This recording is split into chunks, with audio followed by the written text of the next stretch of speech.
স্বাধীনতার ৫৫ বছর পরে এসে নতুন ইতিহাস বাস্তবায়নের চেষ্টা, পুরাতন ইতিহাসকে ধ্বংস করার প্রচেষ্টা এবং নতুন কাউকে খলনায়ক বানানোর চেষ্টা, পুরাতন যারা আবার নায়ক ছিল তাদেরকে ভিলেন বানানোর চেষ্টা।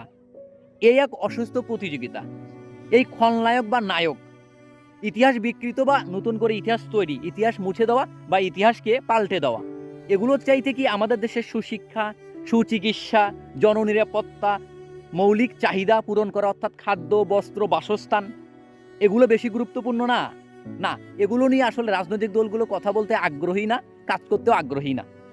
মূল উদ্দেশ্য তাদের ক্ষমতা নেওয়া। ইতিহাস বিকৃত করলে বা ইতিহাস নতুন করে তৈরি করলে ক্ষমতা কি পাওয়া যাবে? মানুষ সবকিছু বোঝে বা জানে। মানুষের জন্য যারা কাজ করে বা করবে, ক্ষমতায় তারা যাবে।